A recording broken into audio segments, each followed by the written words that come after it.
Chapter 2. The denial of desire, fear of the other, and formation of the false self. When the newborn child encounters an adult, one aspect of the encounter is certainly, in most circumstances, a radiant experience of love. The child spontaneously seeks to recognize and be recognized by the adult. In fact, the child spontaneously pulls the adult out of his or her world and into a direct, unmediated encounter with the child. By unmediated, I mean that the child's presence, though of course manifested through physical features like the eyes and mouth, emerges through and transcends those features with the animation of what is sometimes called an aura, just as the woman in red in the last chapter manifests herself as an aura of presence beyond her appearance in the photograph. Each is there as an invisible, radiant someone that surpasses the physical incarnation through which their presence is made manifest. The adult, if the adult is not seriously emotionally disturbed, or more precisely dissociated, will reciprocate the child's love. But as I have said, the already conditioned adult must do so by being pulled out of his or her world.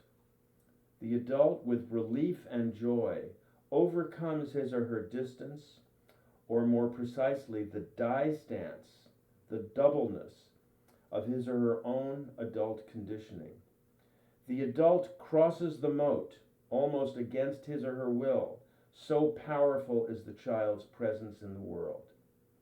But the child will inevitably, very quickly, also begin to experience this distance, this conditioned withdrawnness that the adult has internalized within his or her own life history, insofar as that history has been, in significant part, a transmission of alienation, characterized by a fear of the other, internalized first during the adult's own early childhood. Unlike the child's loving presence that extends itself fully in anticipation of the unconditional love of mutual recognition, the adult's presence is haunted by a shadow, the legacy of a fear of the other that opposes the vulnerability of unmediated presence. Thus, the child experiences both the adult's spontaneous desire for mutual recognition that carries forward his or her loving energy as a genuine and immediate presence, and at the same time a distance that tends to empty this presence by denying this desire and limiting decisively the adult's vulnerability. To use myself as an example, as I said in the last chapter, I am all at once male, white, upper middle class, half Jewish, a child of actors, American, somewhat tall, English speaking. I carry into my encounter with the newborn child all of the qualities of my social self that were passed on to me as the available channels for being social, for being connected to others. And so I cannot but bring this limited transmission of social being to the presence I extend to the child. From the point of view of the child's experience, he or she therefore experiences me as a presence insofar as I am pulled toward him or her with the immediacy and spontaneity of love, but also a presence haunted by an absence insofar as my conditioned social qualities limit how I can be. To get a sense of what I mean by absence, think of the newscaster who addresses you on CNN or MSNBC or Fox News, or in a more familiar, almost folksy way, on the local news. He or she, of course, manifests a vestige of the suppleness and groundedness of authentic human presence, but his or her being is semi-masked by a performance. If we assume we're speaking of a man, he casts up a role over his presence that he has taken from outside, from watching other newscasters, and he speaks as if he is his role. When he says, to use a true example I have often used, that I first encountered while watching the news in law school, "The Red Sox win and a fire in Dorchester, back in a moment." When he speaks thusly, we cannot but notice silently that his gestures are slightly behind, that his voice is a bit too loud, that his eyes are blank as if he's not seeing through them, but rather is focused on making the sounds of the other, that he is not aware of the meaning of a possible fire to those affected by it, and is in that moment equating it to a sports victory, all as the news. This hollow character is what I mean by an absence of presence that of course coexists with, and in the case of the newscaster, swamps his actual presence as the existential, unique, really living being that he actually is. In truth, most of his true presence is preoccupied precisely with making himself absent, not present, through his performance, since this kind of hollowing out of presence requires much focus and tension, since it requires both the enacting of an outer role performance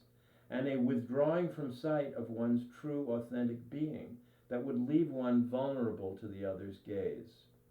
If proof of this is needed, think of the consequences you yourself may have seen when the newscaster loses his place or stumbles over a word.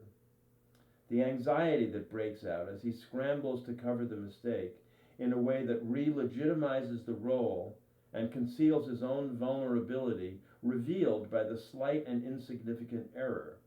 by re-cementing his outward appearance. When Nixon announced the bombing of Cambodia during the Vietnam War, he was reading a speech and he lost his place. He was reading it to the whole country, making this momentous announcement that we were going to start bombing Cambodia. And he lost his place, and I'm telling you, it was a really bizarre moment in which everybody got anxious, because we were all caught up in the president is speaking to us about this very important thing. That was all made, there was no room for a vulnerable human being appearing who might lose his place while he was reading. Anyway, but there are many examples of that, of when, just mentioning that when a newscaster loses his place, they get freaked out completely because their role just dissolves around them. Okay, you keep some of that if you want, but I will return momentarily to the reason for this fear of the viewer, the other. But the key point that I'm making about the newscaster here is not to single him out for his alienation, but to describe in a recognizable way the outer casting of the self, the transformation of our being into alienated performances, which occurs not just in the extreme case of the newscaster, but is suffered by all of us. The newscaster is simply filling his already existing alienation, the form or existential mold of his conditioned and fearful ego, with newscasting. But it is a kind of structure of the self which has existed since early childhood, since he first internalized the conditions of being a person in a world that, for a reason unknown to him, requires it of him and makes it a condition of social recognition, of group membership, of existing as a social person at all. Except to the extent that we have experienced the power of loving, authentic mutual recognition with one another, or better, with others through participation in liberatory social movements of some kind, for social change in a theater group, through religious gatherings, at Burning Man. There are many, many possible ways that we could have experienced a loving, authentic recognition that begins to relieve our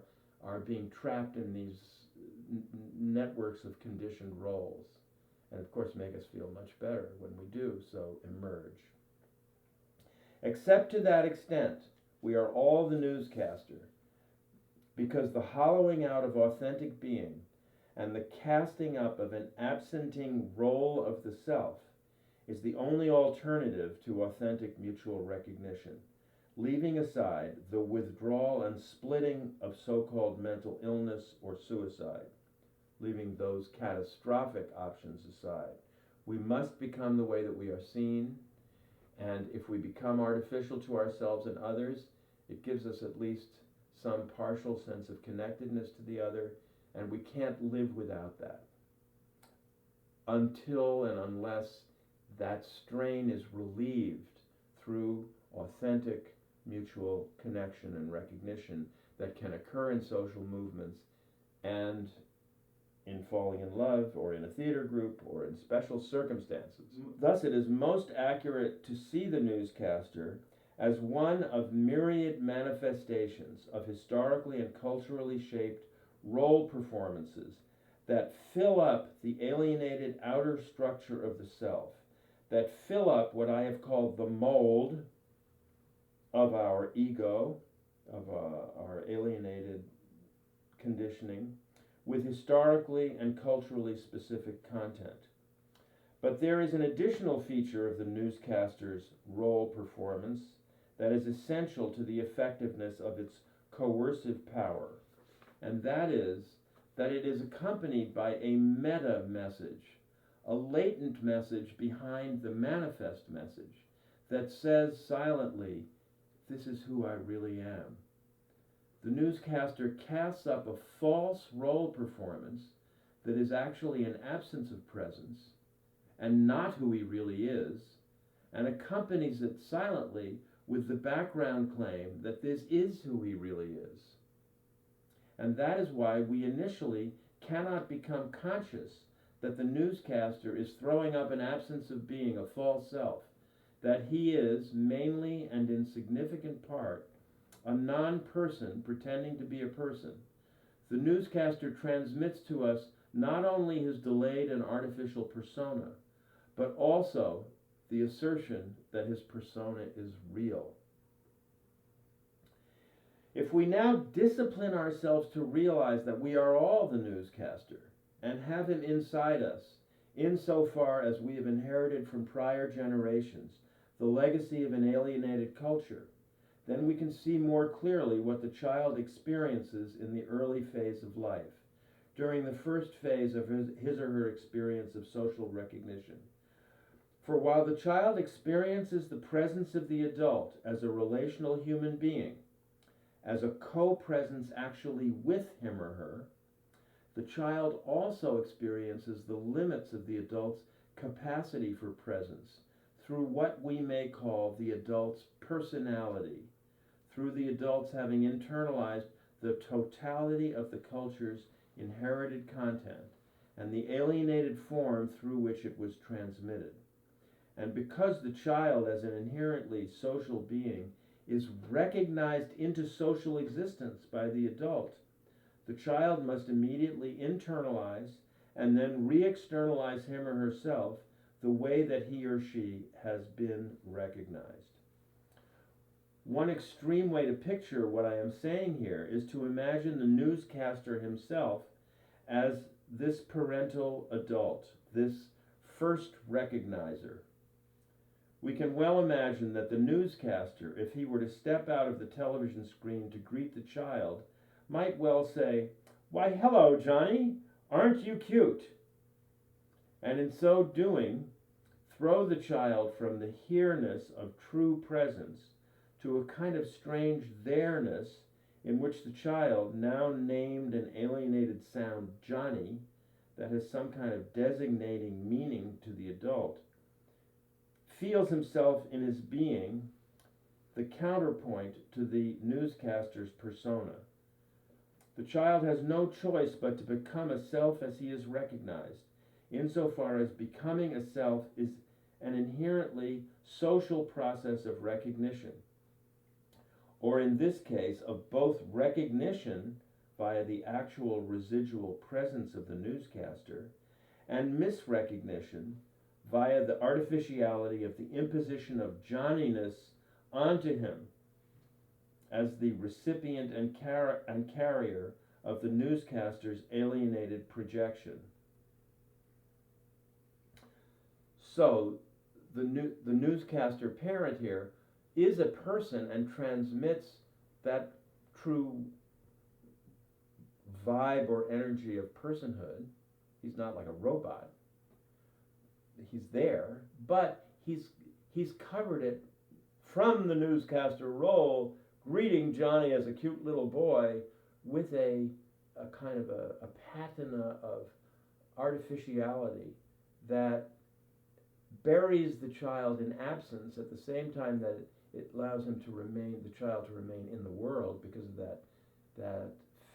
experience that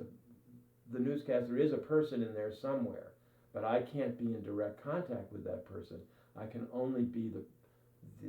so in the form that the newscaster recognizes, which is an artificial form of being that makes me a role complementary to the newscaster's way of playing the parental role. So the child becomes Johnny, even though he longs to connect more deeply and authentically with the being that the newscaster father actually is. And since the adult has also transmitted the meta message that this is who I really am, the child must internalize the corresponding injunction that this Johnny is who the child really is, even as he knows and will know forever at a deeper level that Johnny is not who he really is and does not correspond to his authentic presence, a living being longing for authentic human contact. Thus the child, all of us, begins to develop a split being. We retain a residue of authentic presence. Indeed, you can sense this in yourself right now as you read these words or listen to my words, by attending to your presence as a grounded being. But we also superimpose on top of that presence an otherness that lacks the weight of presence, that is accompanied by a mental image, or really made up of a conjury of fractured mental images of the self for the other. This image and the otherness that is its existential quality as an absence of being is inherently lacking because it is precisely an absence of true presence, a role mold that we are cast into by the prior generations that condition us.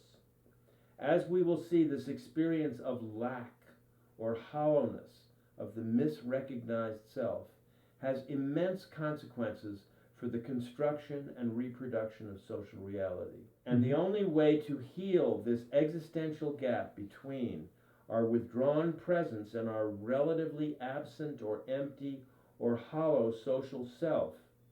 is through a steady healing encountering of authentic social presence in others, and from others into us through authentic mutual recognition. We will see that when a progressive social movement arises, this awakening and healing becomes possible. Indeed, the awakening actually is the movement, is what we mean by the moving of the movement itself. No matter what social content the movement may be carrying forward, for example, the various ways that the labor, civil rights, women's, LGBTQ, anti-war, and environmental movements manifested their upsurge of being. But before we turn to this social dimension of both the circulation of alienation and the potential overcoming of it through mutual recognition, let me fill out certain key elements of what occurs during our conditioning to alienation, certain key elements that I have not yet described of the collective internalization of the mote. First of all, it is important to see that when the adult inadvertently, of course, alienates the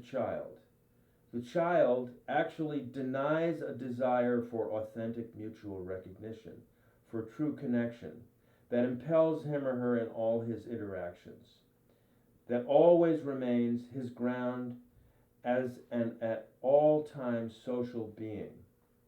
This desire the child also experiences, but in denied form insofar as it is mediated through the role. That is, the role or the persona is all that the child sees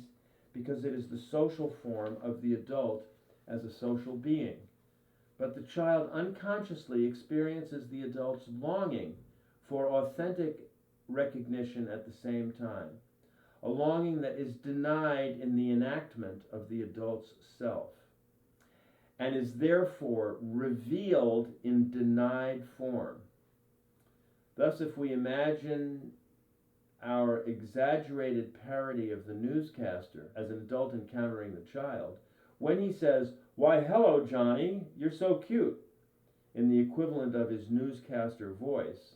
the child simultaneously experiences the artificiality of the projection being cast over him, and at the same time the denied strain and anxiety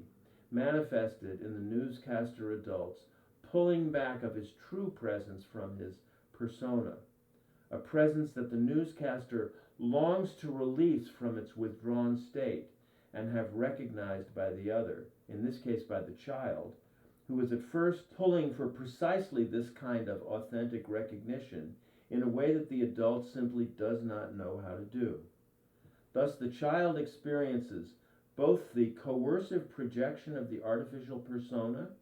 backed by the meta-claim of the adult that this is who I really am, and the underlying denied desire in the adult to transcend that very compulsive artificiality.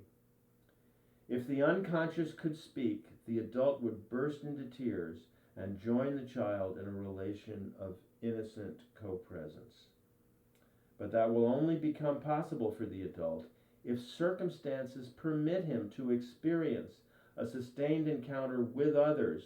who can actually elevate his unconscious longing into awareness and social incarnation through recognizing that desire and reciprocating it. But the child cannot do this because the child has not yet been recognized into existence in such a way that he would have a social anchor for his own presence. He begins simply as yet unrecognized social being desiring mutual recognition, and he encounters as his first recognizer an adult, or of course adults, who demand through the transmission of the necessity of artificiality that this desire for mutual recognition must be denied. So in other words, the newscaster longs to be released from his own newscaster prison, longs to be in full contact with this child, whom he loves if he's his father. But he can't unless, from some other source of encountering others, can gradually be healed of his artificiality, of his distanced persona, so that he actually can come into supple, fully human contact with others. In terms of what he would want to immediately, as I say in this paragraph, burst into tears and be with the child, get rid of this thing that imprisons him. But he can't be any other way unless he participates in some kind of social process that heals him of the alienation that he himself has had imposed upon him in the course of his own conditioning. Thus, the core double message of the adult to the child, in the very way the child is at first recognized into social existence, is: desire me, but deny that you desire me on pain of the extinction of our connection. Instead, to be with me, you must become the artificial role that I claim I really am and that I claim you really are. The process of alienated recognition thus establishes for the child the very conditions of social membership, the very conditions of being with other human beings at all. And these conditions are compulsory for the simple reason that the child is a social being who seeks being with others as a necessary manifestation of his social essence. As contradictory as this initial double message is for the child under conditions of alienation, we should see that it also offers hope to the child and to all of us for transcendence and social healing, because the authentic desire for mutual recognition, to see and be seen in a transparent and loving relation to the other, pulses through us at all times, even in denied form. Thus, the newscaster adult who says, "Why, hello, Johnny, you're so cute," is self-evidently longing with all his being to be released from his own psycho-spiritual prison, and is transmitting that as he denies it by claiming that this artificial persona is who he really is. If drawings are helpful, figure 2.1 on this page here is an illustration of what I am saying mapped onto the child-adult dyad in an alienated milieu. That is, onto the world as it actually is that we are all seeking to transcend. I will bring up to the camera, you can see the drawing, that this is the center point of each person's being, the dot in the middle. But because of the persona or outer self that surrounds that true presence of who we are, there's this space represented by the two dotted lines, the circles that touch at the point of interaction of the personas, and they're grounded by the being that runs through them, the dark black line. But the connection between the two beings here, say the parent and child, is mediated through this role surrounding each one that keeps us at a distance. And this distance, which is the space the radius here, the space between the center point and the circumference of each circle, which is what I call the moat. The moat, that's what it says here at the bottom, the moat. So we're separated by the moat of our own artificial outer selves. Nevertheless, our true longing to fully connect with one another is experienced unconsciously within the outer selves that keep us at a distance. Okay, so that's what that graph represents. So please recall that I have used the child-adult paradigm here to describe this process of alienation so as to emphasize the child's being thrown as he initially seeks to be recognized into social existence from his full presence into the alienation of his conditioned self. But figure 2.1 captures equally well the paradoxical pull and push of all social relations among humans insofar as they are predominantly characterized by alienation and consequent separation. A second point about the experience of the child when he or she is thrown through misrecognition into his or her alienated or false self is that because the self thus recognized lacks the weight of true presence, because this alienated self is relatively ungrounded and lacking, the child cannot anchor it in his or her being. It, so to speak, floats on the outside of the child's experience and is actually the origin of the split in the child's subjective experience between a sense of an outer and an inner self. The suffering of many women about their appearance provides a clear insight into the adult manifestation of this split. Many women report feeling from the inside, where their sense of realness is located, that their outer self is constantly lacking in its appearance for the other. But there is no way to take hold of this outer appearance and ground it from the inside, because within the wider culture, girls are misrecognized in early childhood as having an outer appearance that is disengaged from the ground of their being, that is simply how they look. This experience of a lacking outer appearance is therefore a constant source of pain, because for girls and women, outer appearance still forms a part of the nucleus of social identity. Outer appearance is a key element in how they were recognized into social existence. But the point to be made here is that this particular split experience of many women is actually but one easily recognizable form of a universal aspect of alienated recognition by the other, the aspect of it that creates the floating character of the false or outer self. So, once the child has been seen as Johnny by the newscaster adult, once he has been thrown from the anticipation of true mutuality into the insubstantiality of the outer self for the other, we can see that the only way he will be able to get any mastery of this outer self is by also gradually identifying with the adult who has projected it onto him. This point is well recognized in most psychoanalytic theory, from Freud to the present, through such ideas as internalization of the superego, mastery through reversal of voice, identification with the aggressor, and the like. But we can see from the phenomenological description I am giving here,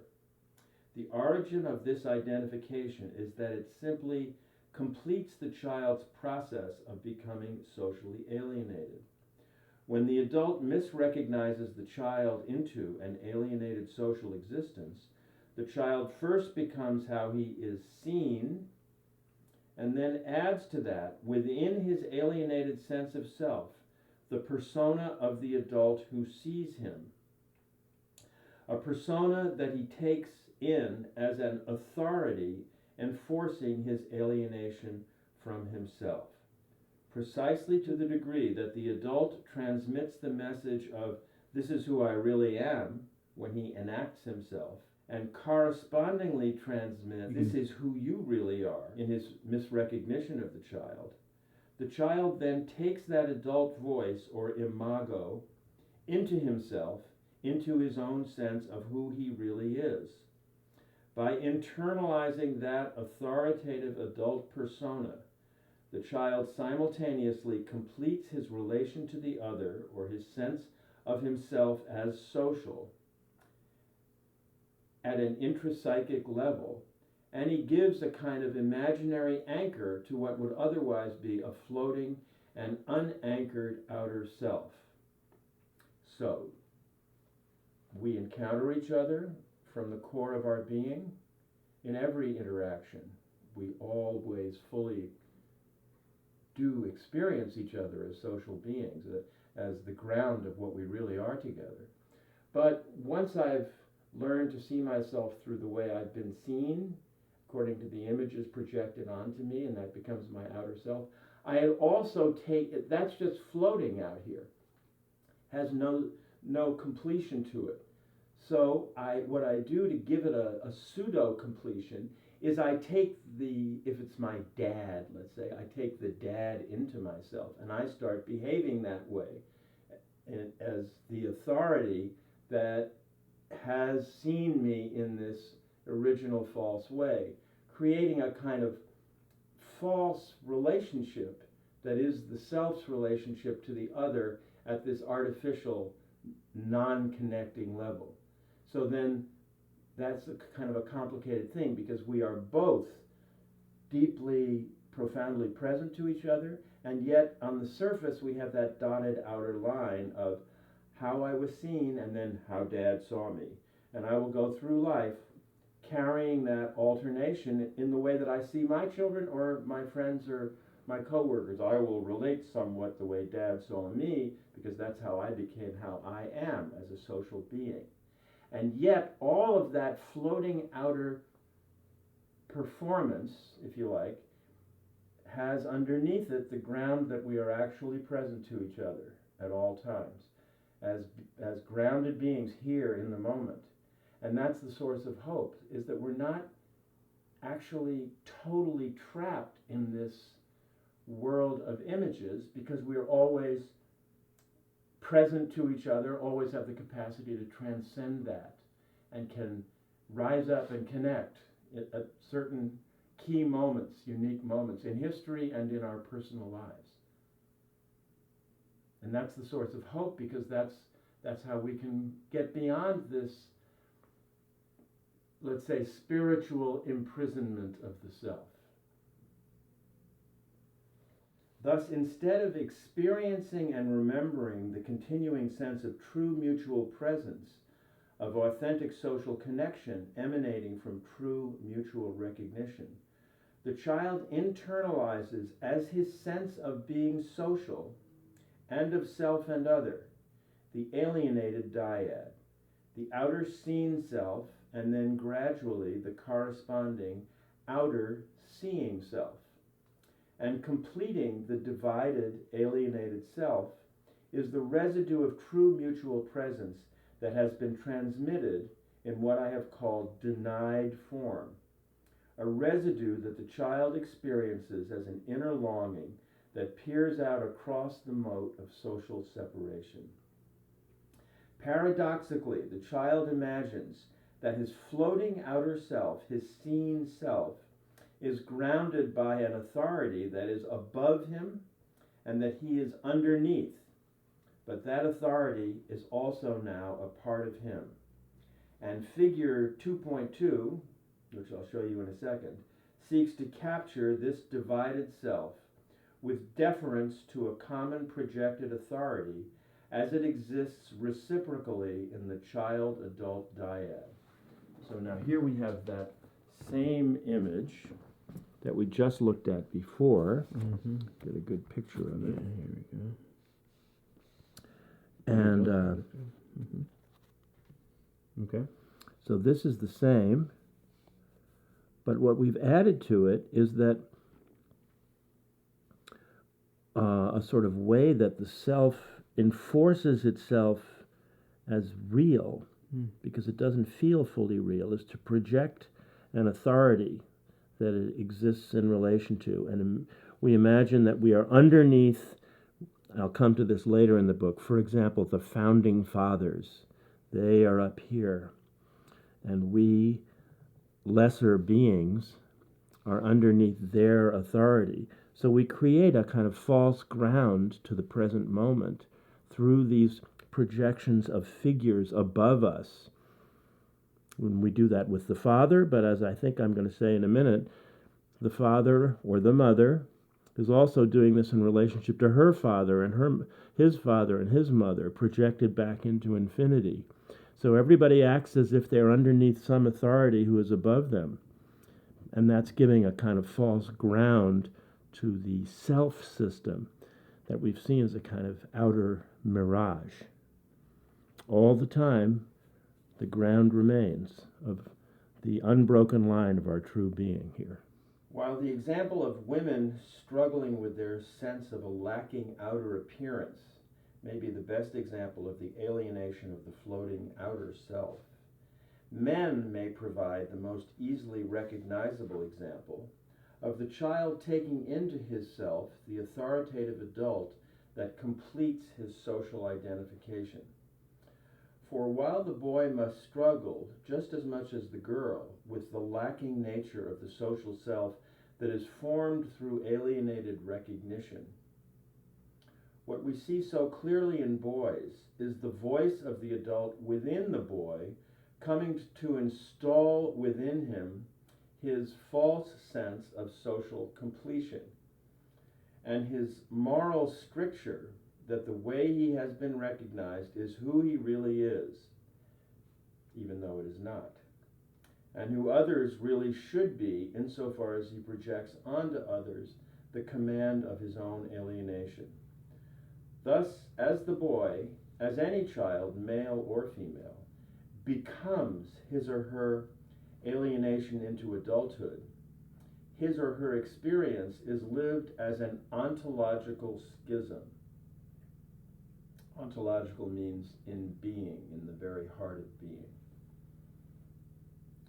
Each of us can sense ourselves as a true presence, as here, but we can manifest ourselves as social only through our alienated personality, which we actually experience as there, as outside of ourselves. So I'm here, but I'm out here talking and acting the way I've been seen, and I take in as well this person who saw me, and then I act that way towards others, as if they should also be that way. If we return to the newscaster, we can recall that his gestures are slightly behind, because he is unconsciously enacting himself through his role while thinking and believing he is being himself. But although this schism is revealed most clearly in a somewhat caricatured form like that of the newscaster, we all suffer it precisely to the degree that our outer spiritual circumstances have denied us recognition of the presence that we really are. We are in hiding without knowing it until some social circumstance makes it possible for us to truly encounter others. And when an experience of authentic mutual recognition does occur, we spontaneously emerge into mutual presence in a way that reveals to us for the first time the schism that had previously enveloped us. Here again an example may be of help. In 1989, when the Loma Prieta earthquake struck San Francisco, the Bay Bridge partially collapsed, traffic lights failed to work at intersections, power was out for days all over the Bay Area. The forms that had been holding together the everyday system, or that had been channeling the flows of that system, suddenly collapsed, creating a kind of free space which, when coupled with the genuine fear and need for mutual aid that this event generated, allowed people to risk coming out of hiding. On street corners, small groups of people, one of which I was a part of, watched the news on battery-powered televisions, because all the electricity was out. And in my little group, we saw a woman newscaster burst into tears and burst into presence. Just as we all interacted animatedly with each other about what suddenly became our present situation, instead of experiencing others and the world at a distance across the moat of our separation, the normal withdrawnness of our collective presence dissolved into a great outburst of presence manifested as concern about how to address our natural disaster. The normal detachment sense of life taking place outside of us, including our own selves, and of peering out at this world from a spiritually imprisoned passive distance, dissolved into the joy of suddenly being here together, here. The city's mayor kept reassuring us as the first days passed that we would soon be back to normal. But the great secret knowledge of that earthquake was that we dreaded returning to normal and suffered a collective loss when that reinstatement of the alienated system inevitably occurred after some 2 weeks. Yet another example of this phenomenon of temporary dissolution, of the alienated patterning of the system in response to a disaster, took place in the 2 weeks following the World Trade Center bombing. Those of you who lived through that may remember the John Lennon-inspired telethon concert and the transcendent performance by the Dixie Chicks of I Believe in Love, a love emerging from our collective sense of awe at some of our humans having flown planes into and actually brought down and collapsed those tallest of tall buildings. That as a species we had gone so far toward losing our minds, and that many of us responded heroically to save the injured, as we shared a sudden loss that became truly our loss. I give these examples to emphasize that the movement of social movements is certainly not the only way that our mutual presence can manifest itself. As there are other circumstances when the confluence arises of the prison door of our system of alienation suddenly being thrown open, and our longing to emerge from that alienation suddenly becoming visible. Through a circumstantial spark that could not be captured and tamed by our alienation in advance. Like when the earthquake hit, the normal way we're always monitoring, controlling the circumstances around us to make sure that our spontaneous longing does not emerge, that we keep it concealed because of our fear of humiliation, that I think I'm going to come to in a minute. But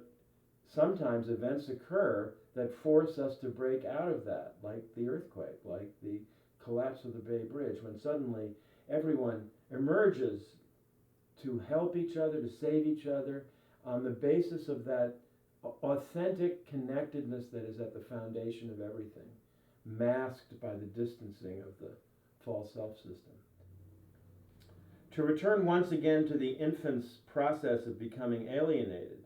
of being thrown into a floating outer self by his or her conditioning by others,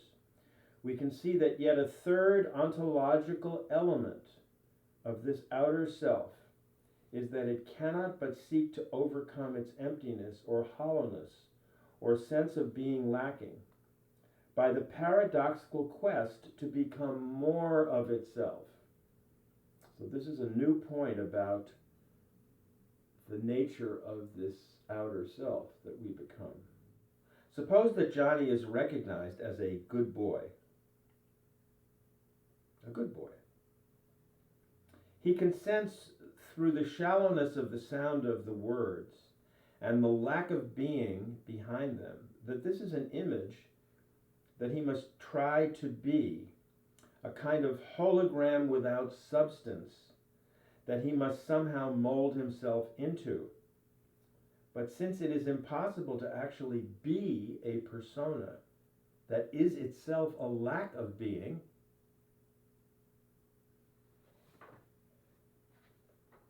the insubstantial persona of a good boy recognized by the adult, that's a nothing. A good boy. That's who he must be somehow.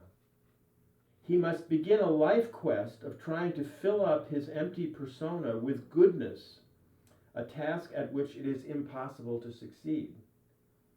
Thus, to the extent that he now tries to be good, he may in fact be praised by the adult, but he will never feel he actually is good, because his entire effort cannot but take place on the slippery psycho-spiritual terrain of his outer self as a lack of being. Thus, the task of becoming the other that the other sees is a Sisyphusian task. Sisyphus pushed the rock up the top of the mountain. Every time he got near the top of the mountain, it rolled back down to the bottom. A Sisyphusian task in which we all, by our conditioning and alienation, are condemned, we might say, to try to get a foothold in an outer self gradient that has no substance because it is not sufficiently anchored to our actual presence or to the presence of an actual present other. Since we are not recognized as the presence we actually are in our being, but are rather misrecognized as a reciprocal image of the other's own internalized imago, we can only try to perpetually inflate an absence of self that, because it is a mere floating image of the self, is doomed to deflation. In fact, the aspiration of the infant, who is misrecognized and then tries to become his floating image, but whose image has a hole in it that prevents him or her from ever becoming this image, is to somehow become perfect,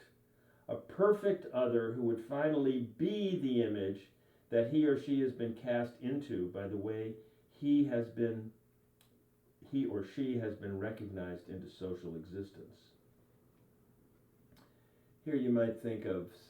I'm speaking in 2018, of our president, Donald Trump, who is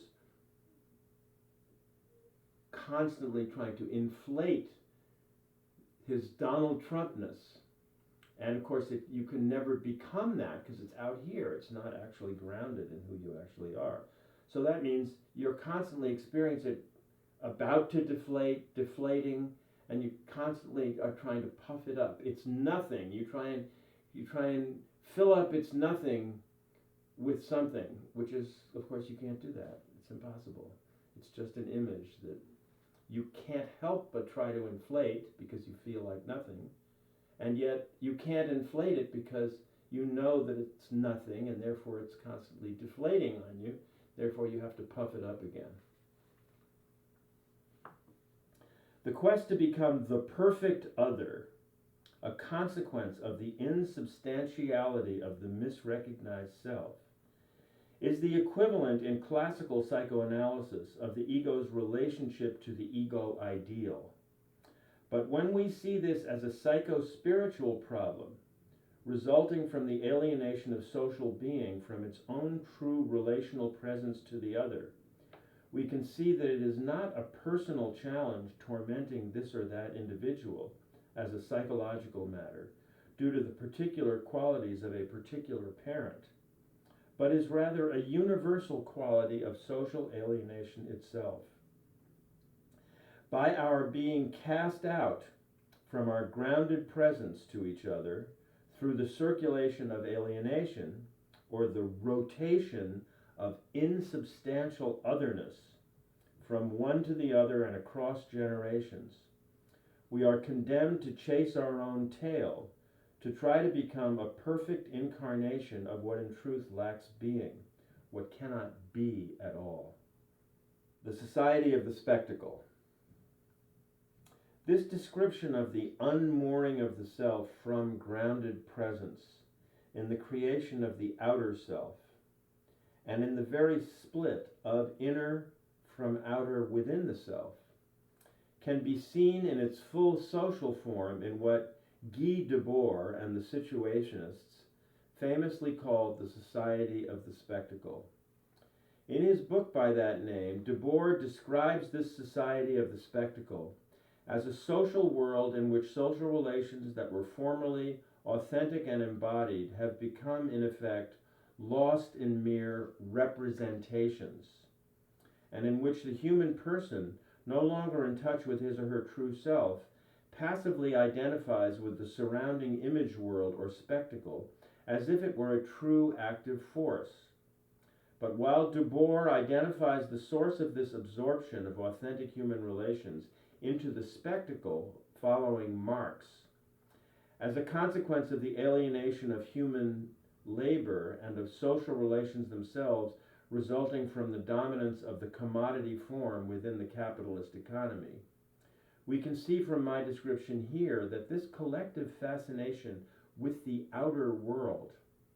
is actually simply an expression of the original alienation of self from other, and the displacement of authentic mutual presence into a socially compulsory relationship of unmoored outer selves. Just as the individual social person suffering under the requirement of the denial of desire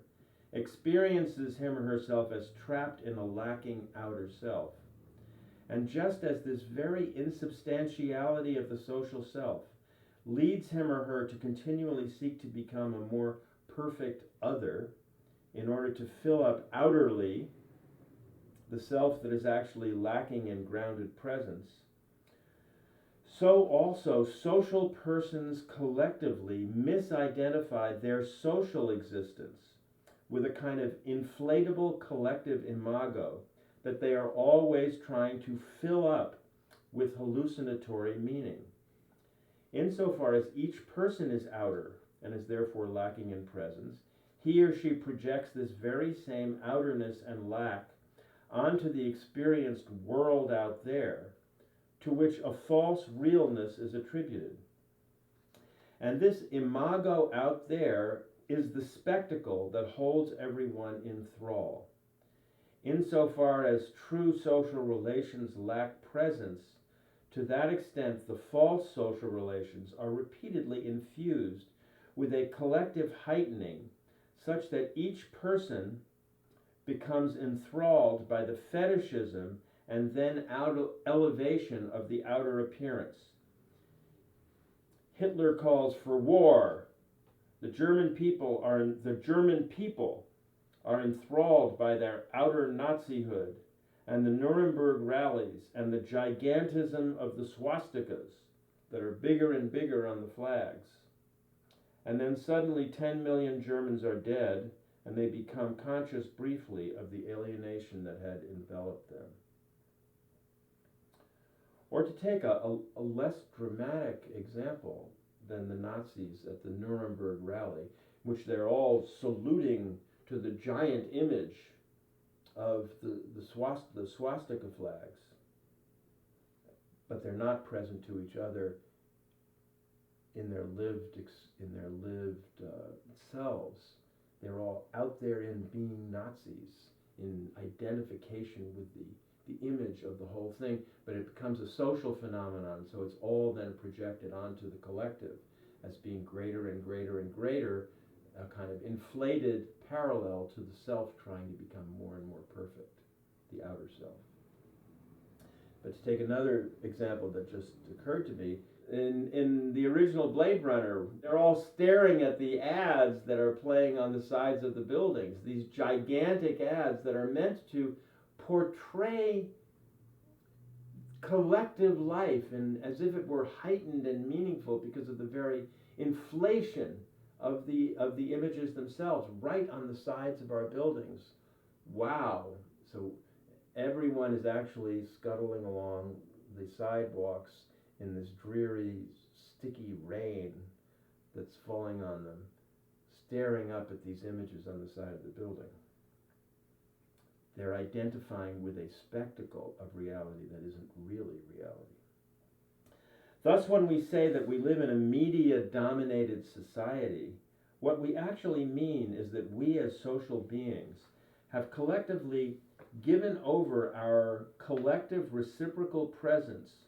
to a watched world that has the quality of being outer to us or outside of us, and that is enthralling in exactly the way that narcissism makes our own image enthralling at the personal level. The very same impulse that impels us, in the absence of true social relations, to puff up and make more perfect our otherness or outer self in narcissism, also leads us to perceive the collective life of the group as a kind of collective self-spectacle that is also trying to make itself exist by the same kind of self-inflation. This very collective process is directly revealed every night on the news, when the newscaster speaks to us first, relating to us one-to-one, about, for example, Donald Trump's latest presidential campaign interview, Out There, and then cuts to a segment of the interview in which we, the newscaster and us, watch enthrallingly together. In this process, we first establish our mutuality as watchers together. In other words, the newscaster is talking to us in our private capacity, and then together we turn toward the clip.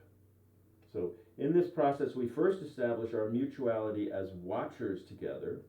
and then we turn to the clip and do the actual watching of the larger-than-life image of a person, who is, in this case, Donald Trump playing himself, in which the object of the viewing becomes the spectacle to which we give ourselves over in enthrallment. In this example, Donald Trump is experienced as one aspect of the totality of the spectacle outside of us, to which we, as absent presences, are appended. Of course, Trump is also alienated from his own outer self and is a watcher of it just as we are, perpetually trying to make it bigger, to inflate it, insofar as it is narcissistically a compulsory receptacle of his own social desire, toward becoming a perfect other that will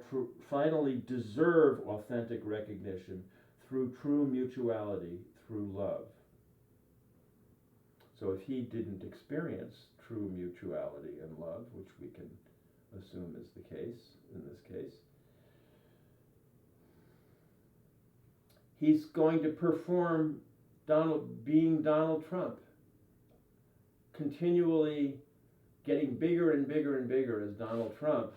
trying to achieve something which can't be achieved by that path,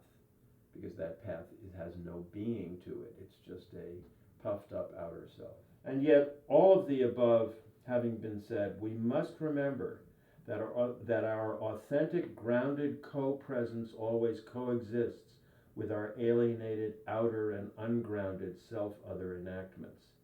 And in most cases, it is that continuing silent presence that holds us together and provides each of us and the world with hope. The silent pull of the desire for mutual recognition and the aspiration for that recognition to occur in the social world unfolding in front of us co-determines every face-to-face interaction.